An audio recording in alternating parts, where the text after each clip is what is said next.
এই যে এখন তো বাজে 4টে, তোমরা দেখতেই পাচ্ছ। আর এই যে আমাদের প্যাকিংও ডান। আর আমরা এখন এবছর প্রথম ট্রিপ আমাদের দীঘা, প্রথম শেষ যদিও দীঘা। তো আমরা এখন দীঘার উদ্দেশ্যে রওনা দেবো। আমাদের 5:30 নাগাদ ট্রেন আছে। তো চলো দীঘায় গিয়ে কী করলাম, কোথায় কোথায় থাকলাম, কেমন এনজয় করলাম, ওটাই তোমাদের সঙ্গে শেয়ার করবো। সো আমরা কিন্তু অটো করে এখানে চলে এসেছিলাম শেওড়াফুলি ঘাটে। আর শেওড়াফুলি ঘাটে এখন বাজে মোটামুটি 4:30 পৌনে 5টা নাগাদ। তো 5টার পরেই কিন্তু বোটটা মানে ছাড়বে।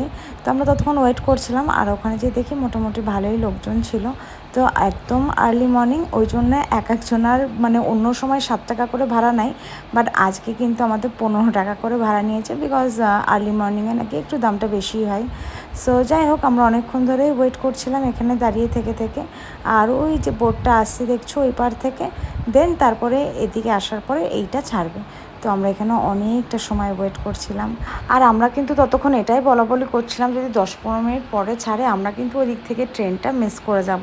মানে শেওড়াফুলি থেকে হাওড়া যাওয়ার আমাদের যে ট্রেনটা, ওটা কিন্তু মিস করে যাব। তো যাই হোক, আমরা ঠিক টাইম মতনই ট্রেনটাও পেয়ে গেছি। আর এই যে আমার বন্ধু প্রীতম আর পিপাসা, আমরা সবাই মিলে কিন্তু দীঘাতে যাচ্ছি। আর ওদিকে ঈশান ঈশিতাও খুব এক্সাইটেড, অলসো আমি, কারণ আমরা প্রথম কখনো সমুদ্রটা দেখিনি। এমনি অনেক সময় অনেক জায়গায় থেকেছি, যেমন পাহাড়টা দেখেছি, বিকজ আমার হাজব্যান্ডের অরুণাচল প্রদেশ পোস্টিং ছিল। তো সেখানে যখন ছিলাম আমি 3 বছর, তো ওখানে পাহাড় টাহাড়গুলো দেখেছি। তো এই যে তিনজন, আমি আবার মজা করে বলছি, 3টে বাচ্চা একসঙ্গে বসে আছে। আর এই বলতে বলতে কিন্তু আমরা চলে এসেছিলাম এখানে হাওড়া স্টেশনে। হাওড়া স্টেশন থেকে আমাদের ছিল 6:45 ট্রেন, আর আমরা অলমোস্ট 6:30টার মধ্যেই এখানে পৌঁছে গিয়েছিলাম। আর এই যে এই করতে আমাদের যে ট্রেনটা ছিল কামরূপল্লী এক্সপ্রেস, ওটাও অ্যানাউন্স হয়ে গেছে। তো ওটা ছিল 17 নম্বরে, মানে আমাদের ওই দিকটা যেতে হবে আর একটা প্ল্যাটফর্মের দিকে, যেটা মেট্রো যেখান থেকে যাই সেটা ক্রস করে। তো আমরা আবার ওই দিকটা চলে গেছিলাম। আর ওইখানে যে এই যে আমাদের ট্রেনটাও কিন্তু আমরা পেয়ে গেছি। আর আমরা যেহেতু উল্টো দিকে সিটটা পেয়েছিলাম, তো ওই জন্য ঈশান ঈশিতার একটু প্রবলেম হচ্ছে। প্রবলেম মিন্স একটু ভমিটিং ফিল হচ্ছিলো ওদের। আর আজ তো পড়েছে প্রচুর গরম, আমি তো পুরো ঘেমে স্নান হয়ে গেছি। আর ওদিক থেকে আমরা ভাবছিলাম একটু ব্রেকফাস্টটা করেই নিই। তো এই চিকেন স্যান্ডউইচটা কিন্তু আমরা হাওড়া স্টেশন থেকেই নিয়ে নিয়েছিলাম। তো এখানে আমরা খেয়ে নিয়েছিলাম একটু চিকেন স্যান্ডউইচ। আর বাইরের একটু পরিবেশটা দেখছিলাম, সত্যিই ভালো লাগছিলো। ভাবলাম 3-4 ঘন্টা কী করব ওখানে।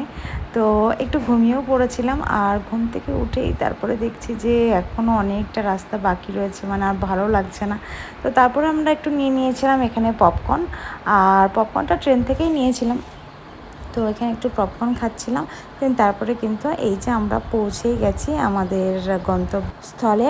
আর আমরা কিন্তু এই যে বিচভু রিসর্টটা প্রথম থেকেই বুকিং করে রেখেছিলাম, অলমোস্ট 2 মাস আগের থেকেই। তো আর এই রিসর্টটা কিন্তু একদম সি বিচের মানে একদমই কাছাকাছি। আর আমরা এই হোটেলটা 3 দিনের জন্য বুক করেছিলাম।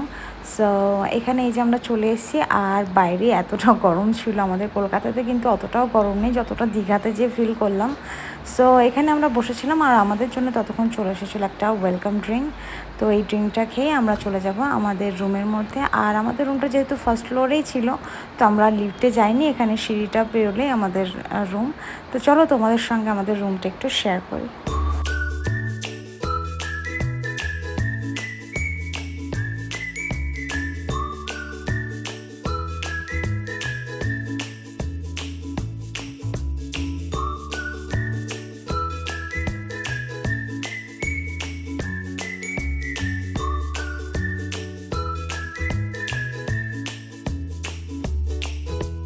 সো ফার্স্ট ফ্লোরের প্রথম রুমটাই কিন্তু আমাদের ছিল, আর পাশের রুমটা ছিল আমাদের বান্ধবীদের।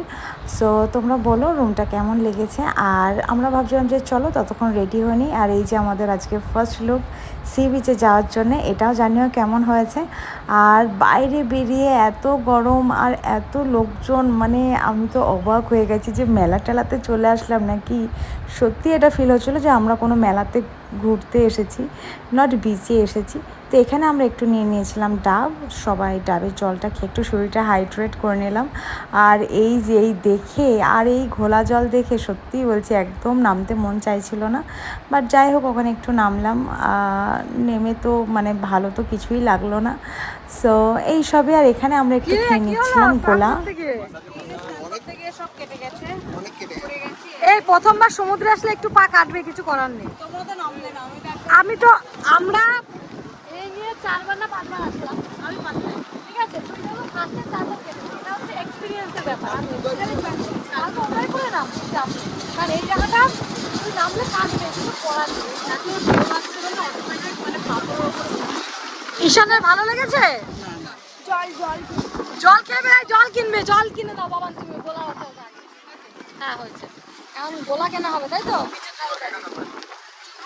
আগে জল মুখটা না ধুলেও খেতে পারবে না। তো সত্যি কথা বলতে আমার বাচ্চাদেরও তো পছন্দ হয়নি, কারণ আমরা যখন বিচে নেমেছিলাম আমার অলসো আমার বাচ্চাদের তিনজনারই পার নিচ দিয়ে অ্যান্ড থোড়া টোড়া হাঁটু টাটুতে এমনভাবে কেটে গেছে, মানে কি বলবো, পাথর টাথর দিয়ে। তো আমাদের এক্সপিরিয়েন্স কিন্তু অতটা হয়নি। আর তারপরে আমরা চলে এসেছিলাম আবার হোটেলের সুইমিং পুলে, দেন ওখানেই টাইম স্পেন্ড করছিলাম। আর সত্যিই ভালো লাগছিলো, আর জায়গাটাতে ছাওয়া ছিল, জলটাও ঠান্ডা ছিল। তো এই গরমে আমাদের মনে হয়েছিল সুইমিং পুলটাই একদম বেস্ট ছিল।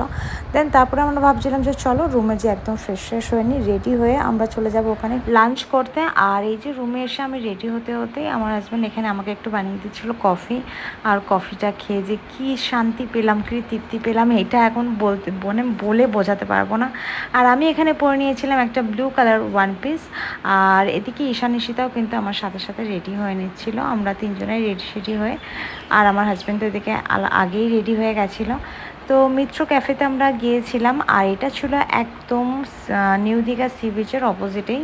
আর এখানে আমরা সবার জন্য থালি অর্ডার করেছিলাম, আর এখানে ফিশ থালি নিয়েছিলাম। আমরা ভেবেছিলাম দীঘায় এসেছি তো শুধু মাছই খাবো। তো যাই হোক, প্রাইসগুলো অনেকটা রিজনেবল ছিল। তো এখানে আমরা খাওয়া দাওয়া করে কিন্তু আমরা সোজা বেরিয়ে পড়েছিলাম তালসারির উদ্দেশ্যে।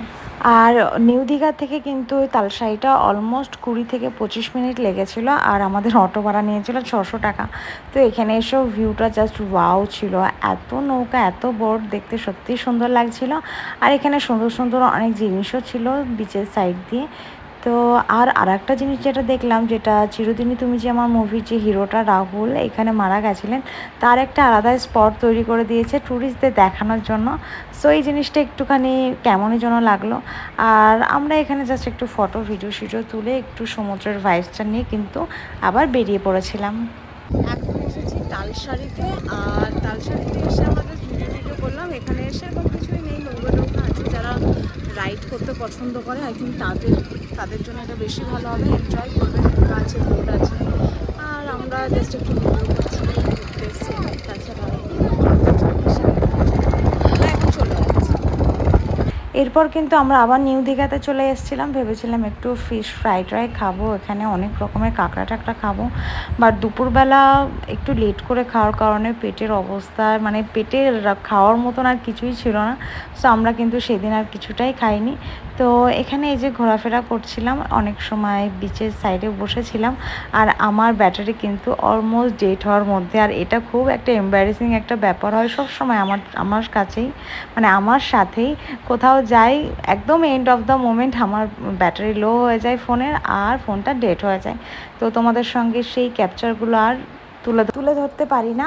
আর এই সমস্ত করে কিন্তু আমরা চলে গেছিলাম আমাদের রুমে। আর আজকের রাত্রে আমাদের ডিনার ছিল কাঁকড়া কষা আর দেশি মাংসের ঝোল। তো এই তো ছিল আমাদের ডিনার করে আমরা চলে যাব সব ঘুমাতে, বিকজ আজকে প্রচুর টায়ার্ড। আর তোমরা কারা কারা ফার্স্ট টাইম দীঘাতে এসেছো আর এসে কেমন এক্সপিরিয়েন্স হলো, প্লিজ শেয়ার করো একটা কমেন্টের মাধ্যমে। তো চলো আজকের জন্য টাটা, কালকে আবার কোথায় যাব, কি করব তোমাদের সঙ্গে শেয়ার করব। ততক্ষণের জন্য টাটা।